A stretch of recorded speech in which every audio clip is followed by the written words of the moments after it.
गणित एक ऐसा विषय है जिसके बिना जीवन की कल्पना करना मुमकिन नहीं।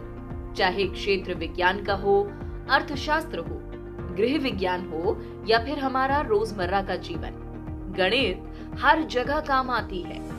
आज के वीडियो में हम बात करेंगे भारत के ऐसे गणितज्ञ की जिन्हें संख्या का जादूगर कहा जाता है, जिन्होंने अपनी बहुमूल्य प्रतिभा से भारत और अपना नाम दुनिया भर में मशहूर कर दिया।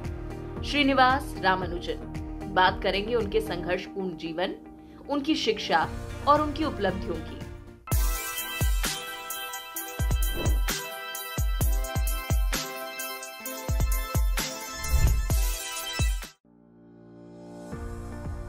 उनका जन्म 22 दिसंबर 1887 को तमिलनाडु के एक छोटे से गांव इरोड में हुआ।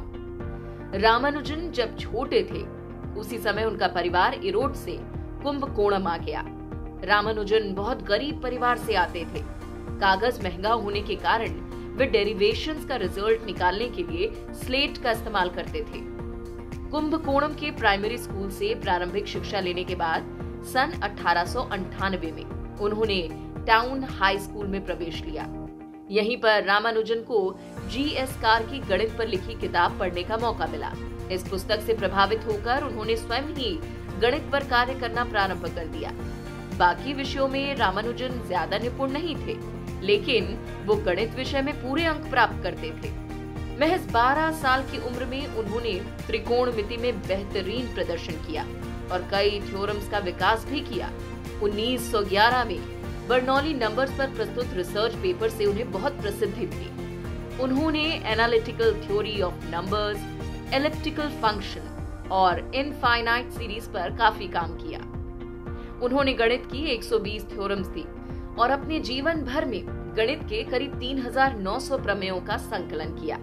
इनमें से अधिकांश प्रमेय सही सिद्ध किए जा चुके हैं। रामानुजन अंग्रेज गणितज्ञ G.H. हार्डी की पुस्तक ऑर्डर्स ऑफ इन्फिनिटी से बहुत प्रभावित हुए और उन्हें एक पत्र लिखा जिसमें उन्होंने अपनी विशेष रिसर्च भी हार्डी को भेजी। हार्डी रामानुजन की रिसर्च से इतने प्रभावित हुए कि उन्होंने साल 1913 में रामानुजन को कैम्ब्रिज विश्वविद्यालय आने के लिए आमंत्रित किया। कैम्ब्रिज में रामानुजन ने जॉन एंडरसन लिटिलवुड और हार्डी के साथ काम किया। 1916 में कैम्ब्रिज यूनिवर्सिटी से बीए की डिग्री ली। 1915 से 1918 के बीच उन्होंने कई और रिसर्च पेपर्स लिखे। 1917 में रामानुजन को रॉयल सोसाइटी ऑफ लंदन का फेलो चुन लिया गया। यह किसी भारतीय के लिए बहुत ही सम्मान की बात थी। इस बीच रामानुजन का स्वास्थ्य लगातार गिरता जा रहा था। साल 1919 में खराब स्वास्थ्य के कारण रामानुजन को भारत लौटना पड़ा। 26 अप्रैल 1920 में मात्र 33 वर्ष की आयु में बीमारी के चलते उनकी मृत्यु हो गई। उन्हें इतिहास के महानतम गणितज्ञों में से एक के रूप में जाना जाता है। रामानुजन के जन्मदिन को राष्ट्रीय गणित दिवस के रूप में मनाया जाता है।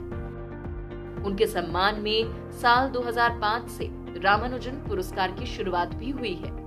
ऐसी ही और वीडियोस के लिए हमें फॉलो करते रहें।